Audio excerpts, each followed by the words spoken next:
বাংলাদেশের মানুষকে জিগান, সবাই বলবে ভোট দিছে দাড়িপাল্লা আর শাপলাকলিতে আর ধানের শীষ জিতছে। এটা কেমন? এ আকাডার ফাঁকাটা তোর দ্বারা জনগণে বইলে গেছে যে আমি ভোট দিছি দাঁড়িপাল্লা আর সাপলাকলিতে, আর সেখানে বিএনপি জিতে গেছে। এ আকাডার ফো জামাতে ইসলাম এই পর্যন্ত যতগুলো নির্বাচন করছে, একটা নির্বাচনে কি 25টার বেশি আসন পাইছে? এরা তো সর্বোচ্চ 21টা আসন পাইছে 1989 সালে।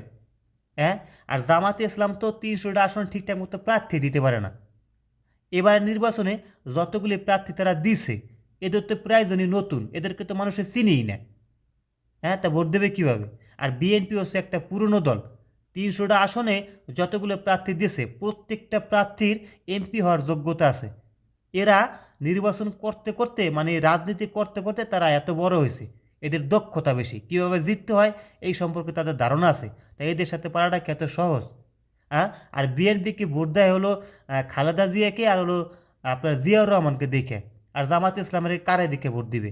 হ্যাঁ, আর তারেক রহমানের মতো একটা লোক হয়, কত সুন্দর ভদ্র মুখের ভাষা, কোনো এক সময় একটা উল্টোপাল্টা কথা বলে না, কোনো উস্কানিমূলক বক্তব্য দেয় না, তাই একে ভোট দেবে না? থেকে মানুষ কি এই যে জামাত ইসলামের কারে দিকে ভোট দিবে?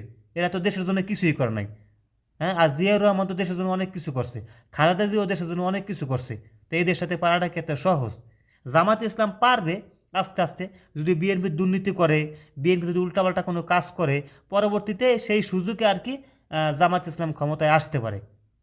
হ্যাঁ, আর পিনেগুলো সবসময় খালি অনলাইনে এসে উস্কানিমূলক বক্তব্য দেয়, একজনের সাথে ঝগড়া লাগাই দেয়, আর মানুষ একটু উপরে উঠলে এদেরকে কেমন নিচে নামানো যায় সবসময় শুধুমাত্র এই চেষ্টাগুলো করে এই অনলাইনে এসে, সবসময় খালি ঝগড়াঝাটি লাগানোর জন্য সবসময় ব্যস্ত থাকে এই পিনেকি।